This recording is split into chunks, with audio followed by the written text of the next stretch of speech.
precious resource an executive has is not time, it's attention. Where your attention goes, your organization follows. In today's storm of disruption, division, and distraction, many executives are unknowingly losing control of this vital resource, and with it, the clarity and impact they once commanded. And because of today's disruptions, control of your focus is harder and harder to maintain unless you know how to take control of it. Welcome to Unfazed Under Fire, the podcast for conscious, courageous leaders who want to ignite human spirit in the workplace, reimagine what leadership can be, and create impact from the inside out. I'm your host, David Craig Utz, the leadership alchemist and co-creator of the Resilient Leader Method. This show is for leaders committed to rising above the noise and navigating the complexity of our times with clarity, grace, and purpose. And in today's episode, we're going to look deeply at one of the most priceless advantages an executive can develop, a higher level of focus. We'll explore a foundational truth in leadership that focus or direction of your attention is not just a skill, it's a direct reflection of your level of consciousness. Now, joining me again are my two powerful co-hosts, Anatoly Yokharov, who's a master in the field of conscious development with a unique background in interglobal leadership, transformation, ethics, and compliance. Anatoly is also my partner and co-creator of the Leadership Resilient Method. And Ryan McShane's here, an experienced coach and organizational strategist who brings a rare combination of insight, empathy, and clarity to our show and to his client's leadership journey. He's the founder of HR Evolution. So today we're going to explore why executive focus is the real advantage and impactful leadership, which traditional leadership development approaches miss. So welcome to the show, guys. Appreciate you being here. Thank you, David. I appreciate your having me. Yeah, great. Yeah, thanks for having me. Well, I'm going to set just a little bit of Yeah, thank you, Anatoly. Appreciate you being here. We're going to set some context for today's show, which is also going to help us with the upcoming episodes. I want to introduce the Authentic Courageous Leadership System Applied, which is a model that highlights the core competencies executives must embrace to evolve from high-performing professionals to deeply impactful visionary leaders. Now, this framework is the result of 26 years of experience I've had in coaching hundreds of executives and will serve again as a foundation for the upcoming episodes as well as today. Now, this model is kind of a lens which I support leaders in helping them master their inner and outer game of leadership. Now, if you're watching the video version of this episode, you're now seeing a quick image of that model. If you're listening, you can imagine a circular model with a large circle in the middle with 5 distinct arrows moving around that center circle, which are key leadership competencies. Now, the very center of the model is executive presence. In short, executive presence is your ability to be fully in the moment so that you can deal with whatever is happening around you with grace and to be fully available to lead with power and authority. At its heart, your executive presence aligns with your level of consciousness, how awake, aware, and aligned you are in any given moment. You'll then notice that the other leadership elements that surround it are influenced and touched on by this central element because our presence is required for all the other competencies to work at peak level. Whether it's sharpening our focus, building collaborative relationships, creating and maintaining alignment in our organization, or executing at a high level or innovating, these all rise and fall in effectiveness based on your state of consciousness. Again, today, we're going to emphasize the first element around the inner circle of presence, which is focus. As I said, this is a critical executive competency because you create what you focus on.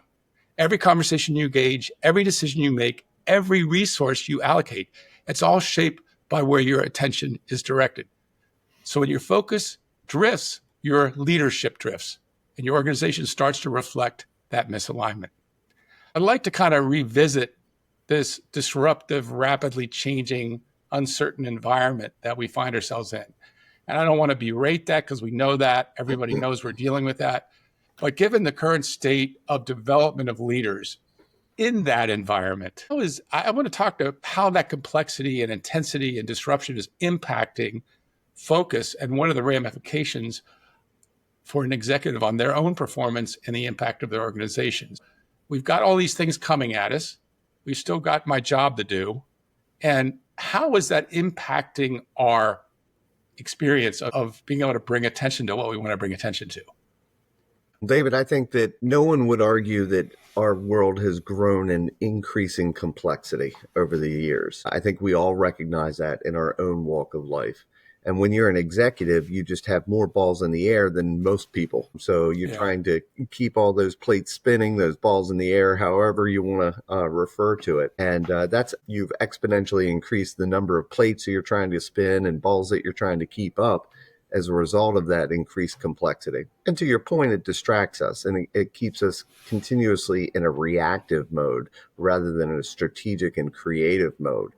And at that level, you really need to maintain that operation from a strategic and visionary and creative and constructive standpoint. And so I think that you're right on to something very powerful for people to understand is that attention that's so important, that focus that's so important because it ultimately dictates what we do, what we continue to embrace or not embrace, what we accept and what we don't accept.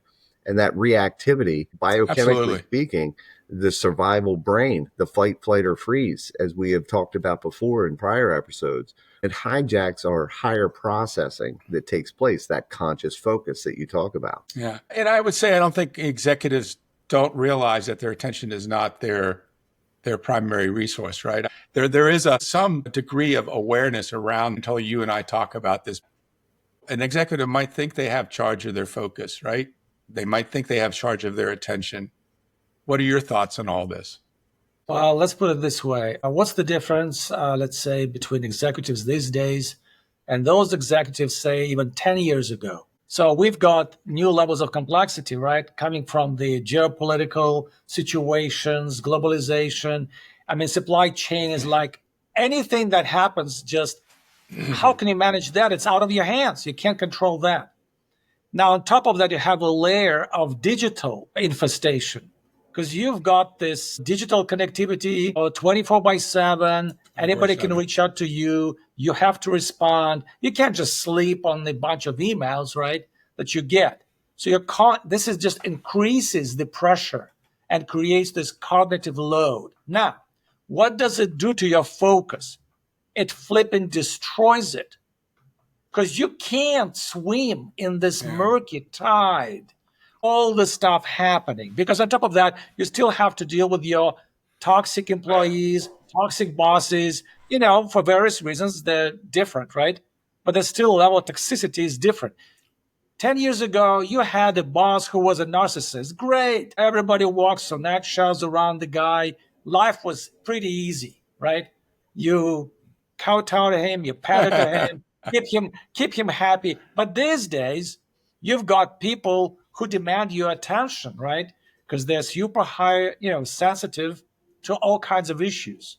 So you have to respond to that. Otherwise, you see your social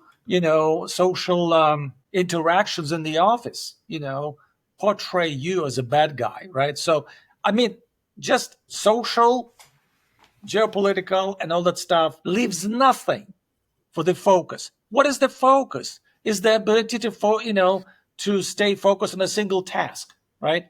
Just get something done, Right. okay? And then it's gone. You Right. just don't have any fuel for that. You'd rather be doing, 1,000 things, like spinning your wheels.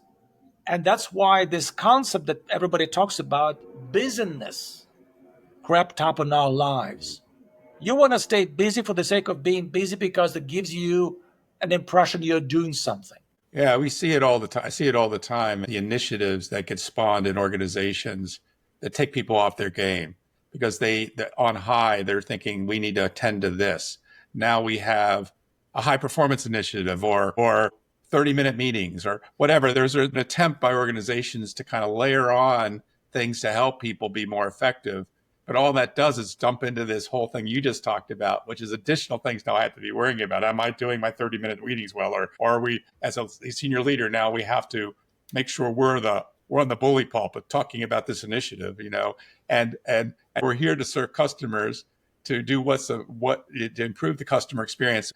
And you're off your game. You're being pulled in a direction. We almost don't trust the kids to do the right things. So we're talking about good stuff. Not that these initiatives don't have some merit in what they're talking about, but they have the opposite effect that they need ultimately have. So, you walk in with this great plan in your office at 8:30 in the morning, and you don't have control of the circumstances, but you do have control of your attention, but you then get drawn into the circumstances. So that goes back to something you mentioned, Ryan, which is about our conditioning. So there's this underlying part of ourselves that reacts to those circumstances. And in that moment, we're lost in a certain way and frustrated most of the time. I mean, I think there's some intuitive knowing, right? That I know I got to shift over here, but these three things are demanding my attention, right? David, it occurs to me that not only that, leaders who prepare their subordinates in terms of their supervisory responsibilities and don't empower them to solve those problems, but have to go to them to get permission to address those issues because they have not been originally empowered. Now you're encumbered by solving all their mistakes or problems or issues that they have not been empowered to solve for themselves. So you've got a ripple effect that all too often happens from a leadership standpoint. I think that, that bears mentioning because I think it's an all too common issue. From online on down the line, we need to make sure that everyone is empowered to fully embrace their role and their responsibilities related to that job. And I often, tongue in cheek used to say, well, if it's not a flaming bag of something on your doorstep, we're not responding to it. And that's typical. Right. Management's highly reactive mode is what I'm speaking to. And that's something that can be prevented through active focus, attention, and a characteristic of leadership called conceptualization, is where we stand back and we examine what really needs to be addressed in this moment rather than what do I need to react to. That's well said.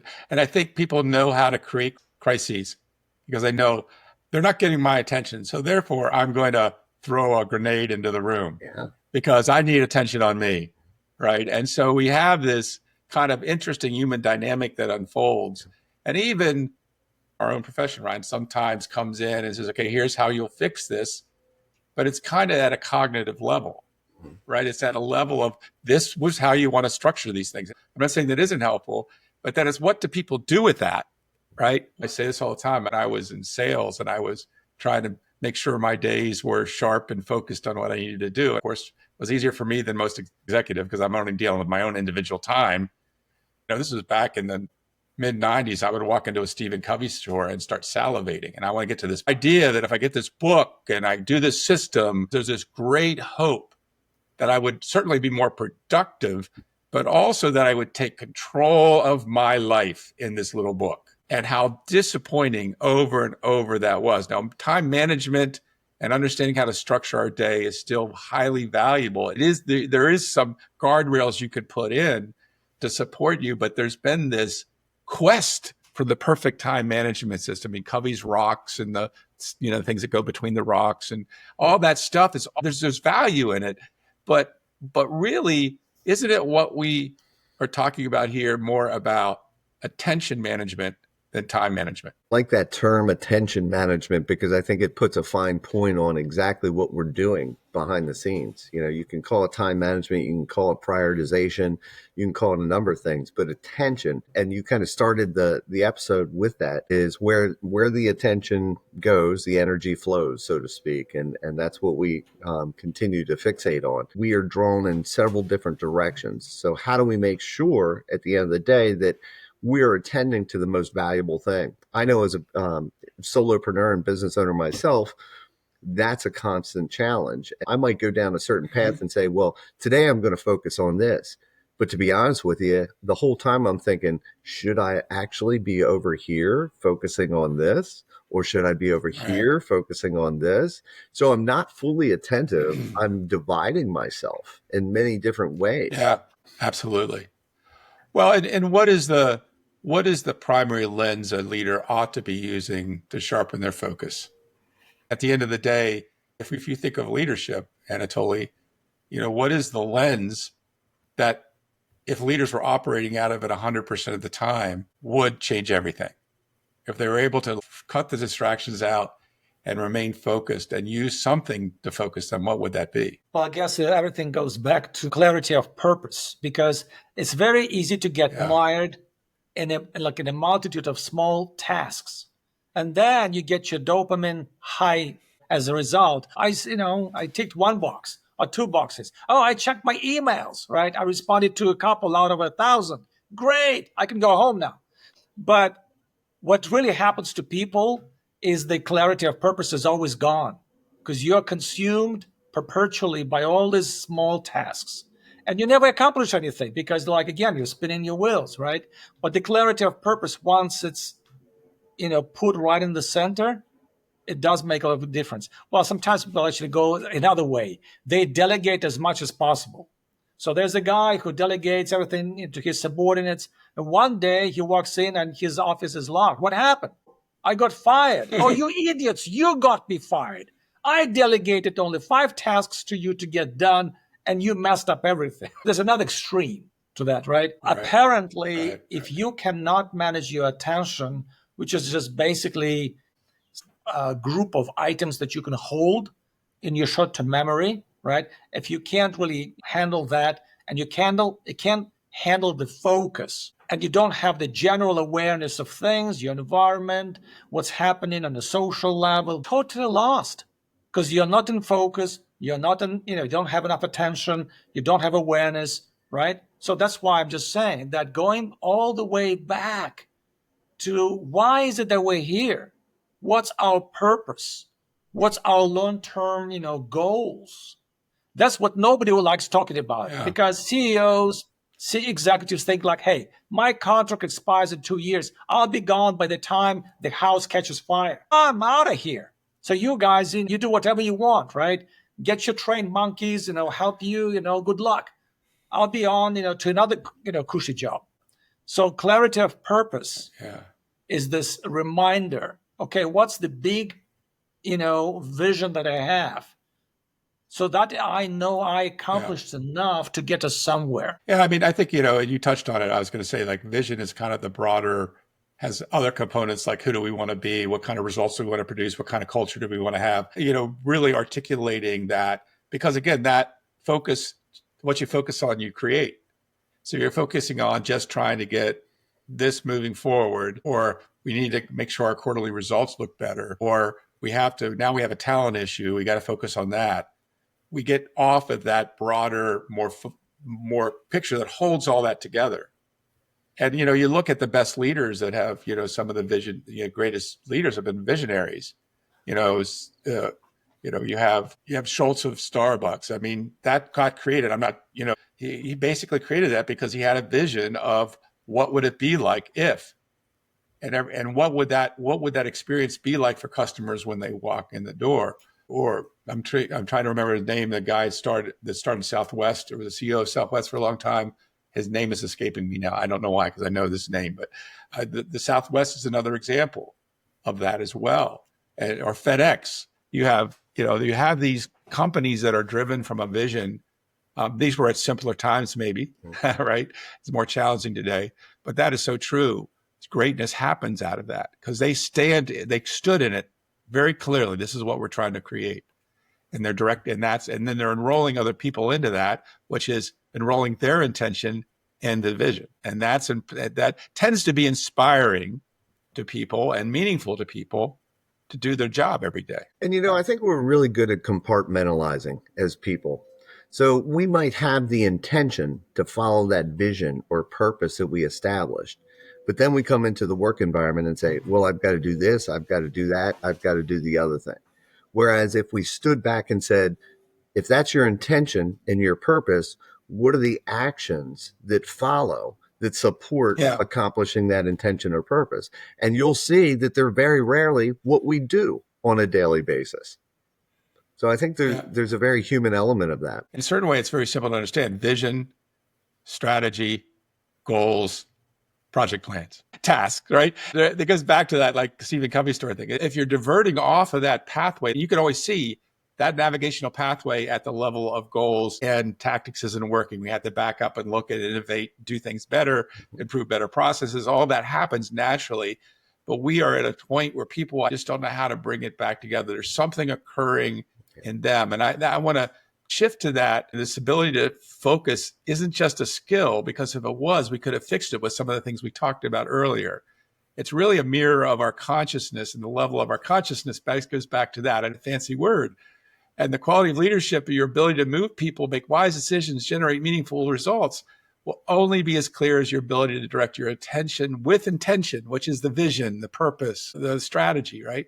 So let's dig deeper, because much of what drives people's focus isn't conscious, right? And Ryan, you had this great comment last time that 95% of the time we're on autopilot. Mm-hmm. That doesn't mean that we're like zombies. Our attention is being robbed, and we are following the robbers, right? Whether it's, I got to check my social media, or I have to have that cup of coffee now, I'm leaving the office, or it's this crazy person walks in my office, now my whole day exploded, right? Mm-hmm. It tends to be reactive and hidden in past patterns within us, why we react, and deciding where to go next. This whole idea that we touched on last time, the unconscious mind is always in the driver's seat. And we're not aware of it because it's unconscious, unless we elevate our awareness.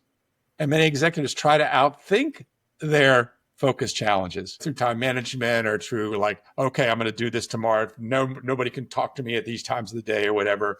And they're not realizing that old scripts and unresolved emotional trauma or paper cuts, depending on different levels of that, and inherent beliefs are running the show. I'm just going to turn this over to you. That's kind of, red. Well, you're a vegetarian. I don't want to say it's red meat for you, Anatoly, but but it's territory that you know very well.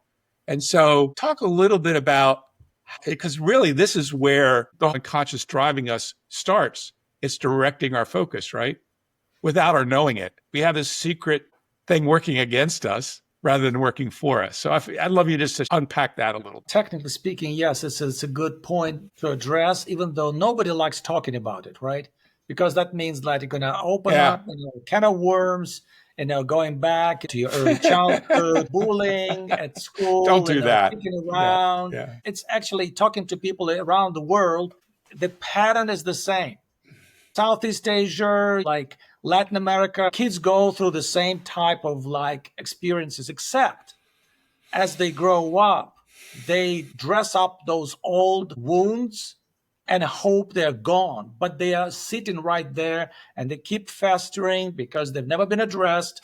They've never been removed. So number one, past experiences will always have some impact on the way we make our decisions. In very insidious ways, but they do have that control over us. Next one up would be all sorts of hidden biases that we have developed as a result of trying to deal with our traumas. And of course, they were mostly a fallacy here, a flaw there, and we ended up having a lot of garbage around the wounds, right? It doesn't help. Then social conditioning. The way I was brought up, the way I was conditioned by my parents, society, school, that adds another layer on top, right? Then in this soup, the way our neural correlates, the nervous system tries to react, how we get triggered by simple things. Why do we fly off the handle at a very seemingly innocuous remark one of our, employees make? And then, before we know it, we have a knife or a cleaver in the hand, and it's this close to chopping off his head. It's all sitting there, right?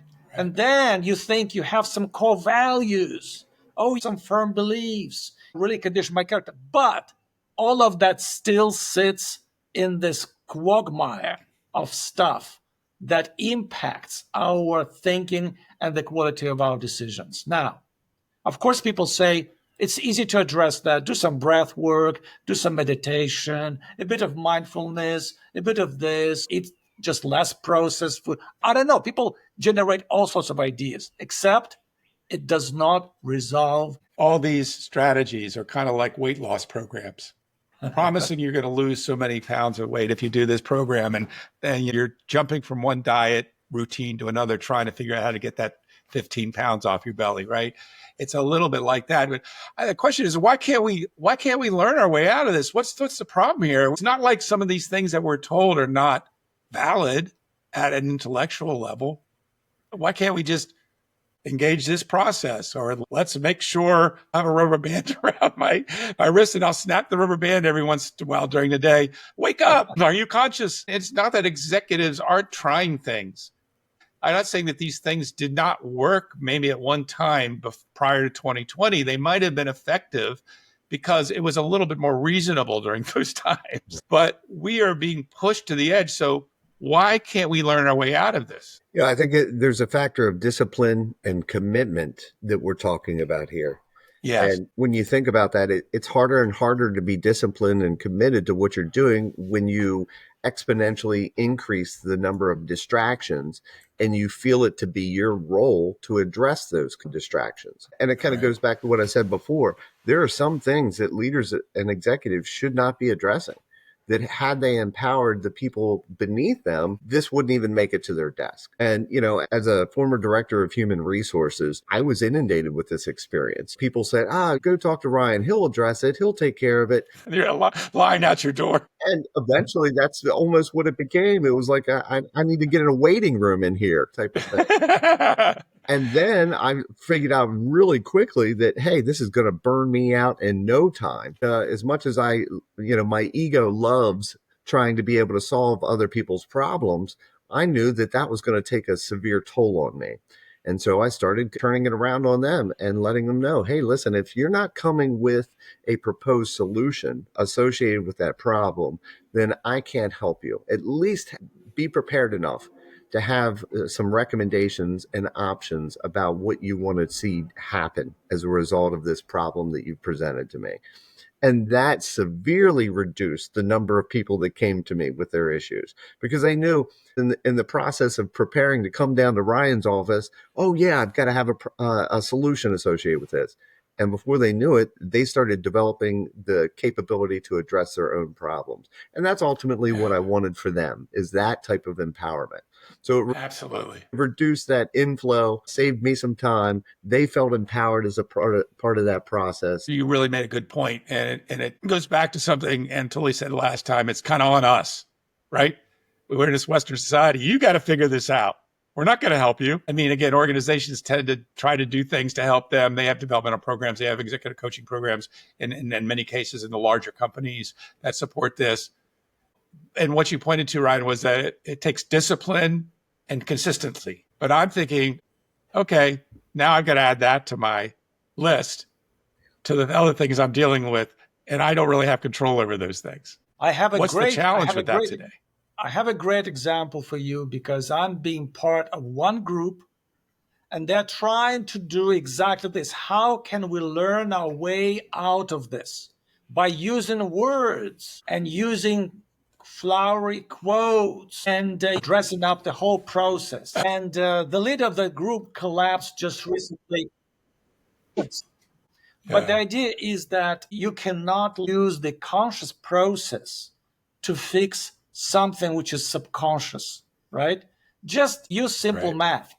For things to become subconscious, they must have been triggered a gazillion times more than your conscious process, right? So that's why everything is ingrained. Well, you remember how to breathe. You don't have to set an alarm clock to remind you, breathe, right? No, it's all happening automatically, right? So, of course, look at your entire industry of coaching, worth 125 billion, right? Or something more, So that's what it's trying to fix. Another book here, another pamphlet here, another flyer here. Look here, read this, read that. And then people keep believing that by reading more, like you were talking about Stephen Covey's book, right?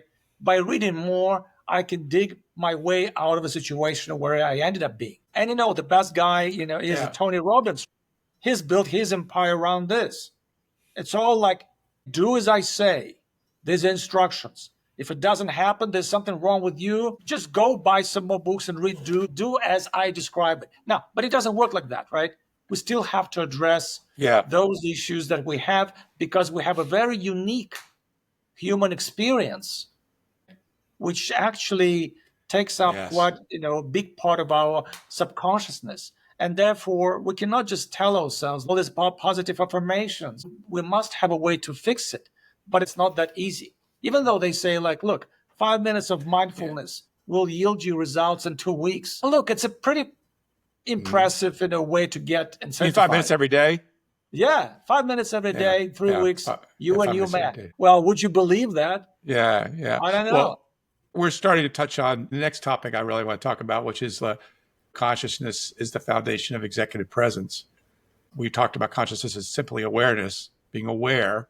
And if you think about the trajectory, it's aware, attention, focus. You kind of go in that direction because attention is the outer expression. Our focus sharpens that attention, right? What we want to talk about now is the more conscious an executive becomes, the easier it is to direct their attention to vision versus fear or reactivity. So let's talk a little bit about how rising consciousness improves clarity. And I always say that, if you're looking out of a telescope to try to focus a telescope and there's peanut butter on the lens, it doesn't matter how much you turn that dial. You have to have clarity first. And then you could turn that dial. So let's talk a little bit about how rising consciousness improves that clarity, that focus, and ability to direct your attention. So when that light gets brighter, and that's really literally what happens, the brightness of awareness grows. That's one way of describing it, because that's the direct experience of it happening. In my experience, it's like having a dimmer switch and the light gets turned up in your awareness and you go, whoa, what have I been doing? Thoughts on that? What is the mechanisms that consciousness needs to resolve to expand and allow us to have more control over our attention? Well, that's a good point, because it just said that, maybe subconsciousness has something to do with it. Well, can you increase or expand your consciousness if you have all this garbage in your attic? Can you still rise above the law of gravity, right, and fly? So this is an issue, right? Well, maybe you can do it to an extent, but it's still going to hold you back. So I'll just simplify this very quickly. So we know that since executives have to react to so many things and to prioritize them on the fly, it's hogging their resources, cognitive resources, all the time. So you can't be Einstein, okay, well, I can see that coming. It's round the bend. I'm prepared and all that. It's very difficult. So what increased consciousness does, it's a top-down approach as opposed to bottom-up. Bottom-up is like how we react to all those external stimuli, right, coming our way. And a top-down, it's all goal-directed, goal-oriented. Remember, like I said, about the clarity of purpose. Suddenly you rise above the fray, right? It's a totally different approach. And you don't have to get bogged down in small, trivial stuff. So the rising consciousness strengthens that top-down control, which allows you to expand your focus. And what it also does, it filters out irrelevant distractions. We talked about reactivity, right? This is a bit different. You don't even have to deal with reactivity because you filter out all that noise long before it catches and hijacks your attention. And it actually has to do with the deep changes in your brain, and especially with the part of the brain that's called the default mode network that deals with creativity and mind-wandering stuff that allows you to apply your talent to work, right? So that's why increased consciousness, again, it's this ability to rise above and see the battlefield before all the soldiers start really, getting your attention. Hey, tell me where to go. Where's the enemy? Where do I fight? What do I do? Shall I use a bayonet? Attached? No. I mean, see, you don't have to get bogged down with all that nonsense. You'll be more like a general. I see the battlefield. I see what they're trying to do. I filter out all that noise. And that is a huge gain for an executive. So what I hear you saying is this is not something you have to go out and capture. It's not something you have to go to a workshop to figure out how to do. You have it already contained within you, this clarity, this energy, this creativity, this unparalleled confidence and gravitas. And I had, as you were talking, I had this image, a hot air balloon with the sandbags on it, on the ground. And you're saying, I can't get the helium balloon up. Why is it going up? We got plenty of air in the balloon, the sandbags. So once you could think about the emotional junk as those sandbags, and as you remove the sandbags, the balloon just goes up. And that's the experience of raising consciousness. And it can happen that quick with the right conditions and the right possibilities, right? We're going to talk about that in a moment. But it's like, just take the sandbags off, man, and the balloon will fly. And then you'll have that perspective and you'll see, oh, I can see the whole place. Now I know what to do. It's that simple. It's not something you have to get a PhD in, right? Because you already have it contained within you.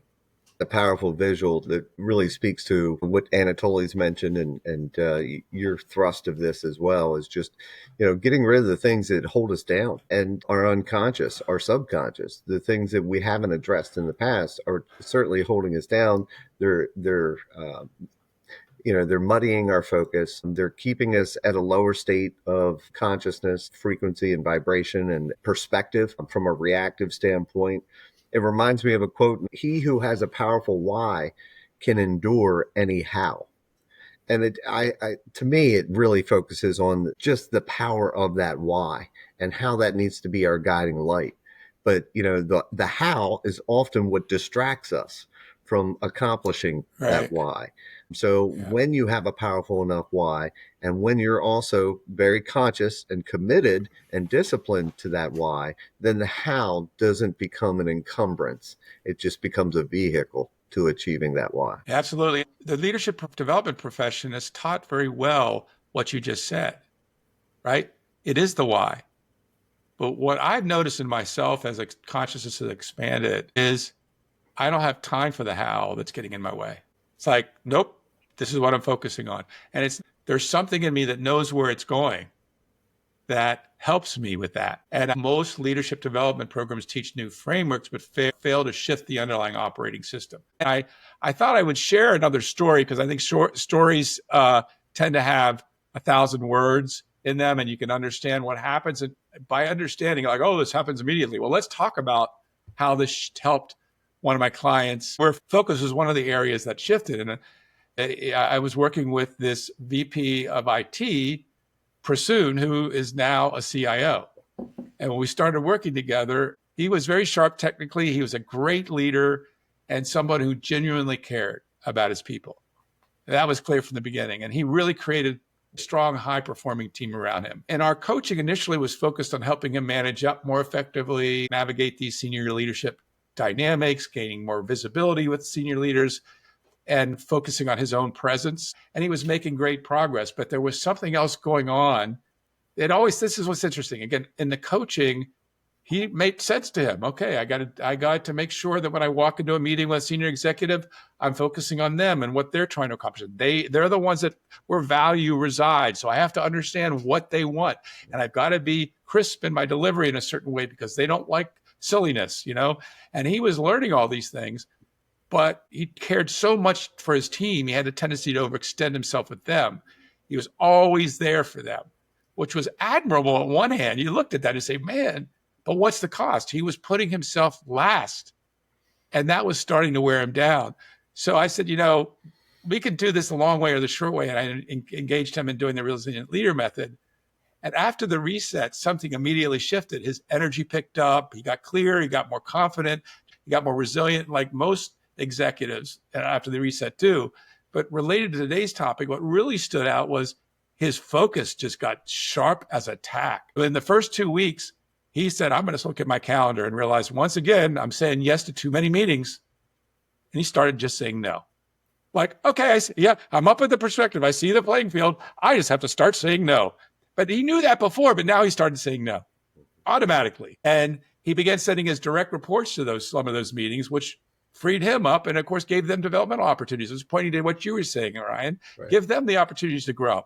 Now, 4 weeks later, after having done all this, he came back to me and said, Dave, I look at my calendar. I got all these open spots. In fact, I've calculated I've reclaimed 30% of my time. And the best part, he used that time to step back and think more strategically how he could add more value in the senior leadership circles that he was trying to engage.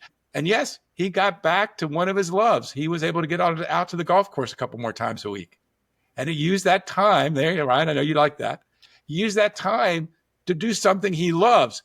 He also said when I went out on my run, I used to be focused on just getting through the run, But now I just took off my headphones and I started appreciating what was around me. He was more in the moment on his runs, and he started loving his runs even more. So he didn't lose a thing in terms of impact at all. In fact, it was magnified. He became more effective. So and today, he's a thriving CIO. You pointed to this earlier, Anatoly. What's happening is during the reset, the metaphor I've come up with is it's kind of like a disk cleaning program. Everything gets repartitioned, and then the junk gets put into this partition in the brain that we don't even use.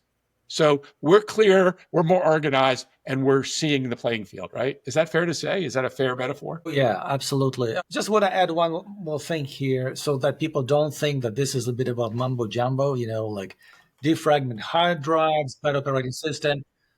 I just want to use the terminology which I ran by, medical professionals who actually helped identify from the neuroscience perspective, what is it that's happening inside the people, right? And basically, it's one of the types of functional neuroplasticity, which is called the compensatory masquerade. And the way what it does is like, a person coming out of a stroke, learning how to do things, right?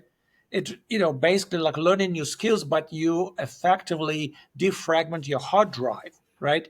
Like you said, moving the blocks out, consolidate in all the healthy space and everything. And that's exactly what it does. So technically, it's not something that is, a miracle. It's just a neurological thing that happens to people. Yeah. And it's a phenomenon that does exist. It has a name. And anything that is associated with this process could be looked up on ChatGPT. Just type in functional synaptic plasticity, compensatory masquerade. I think it's like the fourth type that does exactly that.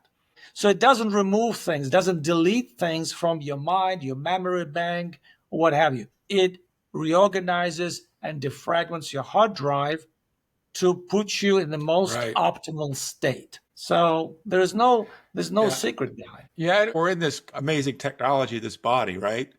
And yet it gets kinks in it and stop points and things get jumbled around. When we come out of the womb, we're naturally aware and conscious, right? I mean, we don't have much experience, but I don't think we can walk into the C-suite, but we do have a wide open consciousness. And so what you're basically saying is this gets you closer, maybe not to the infant, but it gets you closer to a younger age when you had less paper cuts and traumas and emotional junk. And it kind of collects over time because that's the beauty of our system too. It compensates for survival. It's actually doing its job when we were a kid and we had a narcissistic father or an alcoholic mother, it actually served us, right? That survival mechanism created a way in our nervous system to adapt and survive that situation. And yet now you're through that. That didn't have any impact on you. That's not lasting, but that stays in us, right? And it tamps us down. And of course, some people can go back to their childhood. I didn't have many traumas. I didn't have much that happened, but you live life, man. We all get bumps and bruises and have many moments in our life where we say, I'll never let that happen again. And that's one way you influence the subconscious, right? You have a really strong emotional charge and you say something very powerful to yourself at that point. And if you do that enough, it creates an impression. And that's then begins to be part of the program that runs the show, right? And now you have, which you're pointing to, this reset is not like we're doing this magic show here. This is literally using sound entrainment in a certain way and your gift to kind of shift the nervous system back to that original factory setting, and then allows for that hot air balloon of consciousness to kind of just rise back up into its natural place. Anything else you want to say about that, Anatoly, or Ryan, if you have any comments before we close the show today? Well, just a small thing that you mentioned about going early age. I was looking at the period of time that most people reported comparing their new state to the time when they were about 7 or 8 years old. That age seems to be prevalent because this is the age when your theta waves, brain waves, are probably the strongest before they start fading out as your brain undergoes changes as you grow up, right? So apparently that reference to that peak state and remembering, I was so happy when I was 8 and you brought back that me. It's like I wake up. Hey, I thought Yeah. I was still a kid. Oh, but I've got a job. I've got a family. Oh, and I've got it all for free. And with all the responsibilities, I'll deal with that later. So it's just like it's really funny Yeah, that yeah, sometimes people have that shift and they were able to connect to that yeah, particular time in their lives. yeah. Very good. And Thank you. that's Thank you. kind of You're how right. You I've were saying something. explained it. I've met with colleagues and friends and told them about, some of the work that we're doing. And I've talked to them about, what would it be like to have all the energy and vitality that you had as a youth and without all the encumbrance of all the trauma and the impacts that we've had that have weighed us down. And immediately they were like, sign me up. I'll do that in a second. Yeah. But as you're talking about this, some of the work that I do is teach dialogue. And David, you're probably familiar with dialogue as a process and how it shifts us from a consciousness standpoint. And David Bohm had created this. And David did a great deal of research into the nature of thought and consciousness. And he talks about a phenomenon called fragmentation, where we divide up and categorize the world and act as though we haven't and think that we have an actual representation of what we're seeing. Yeah. So if we're looking at a house, we're only looking at the front door and saying that's a house. But in fact, we have to Yeah. zoom back out to see the whole See picture. the whole thing. And I think that's akin to some of what we're talking about here in terms of conceptualization and the value of that and not being caught in the weeds. It's the old adage of the forest for the trees. And we're very ensconced in seeing all the trees, but not the whole forest. And I think that consciousness enables us to see the whole forest and then make better decisions as a result of having the full picture. Yeah, it's a really well said. And this has been a great show. We're sometimes challenged with promoting this method to executives. I think at some level, it's just too hard to be true. I mean, I've tried everything. We talked about, I've gone to this workshop. I've tried this mindfulness technique. I did an ayahuasca retreat. Whatever they've done, they've tried so many ways, and they're exhausted. Not just executives. The human species is exhausted. And my take is that's a good thing. Because at a certain point, when you're exhausted, you eventually let go and open up to something greater. And what we're pointing to is this is not something that is higher level of consciousness that I point to. And these abilities, these natural abilities and gifts that you kind of been muted over time, already have them. And that's the hardest thing for people that already have these. There's a treasure house underneath my basement, but I forgot where the door is. Right. And I'm looking for the door and I'm up in the bedroom looking for the door to the basement. It's kind of like another way to look at it. And it's so reassuring when you see that awakening people back into them after they do this process. It's just really remarkable to see it's there. Right. There it is. Right. Just like that. I found it.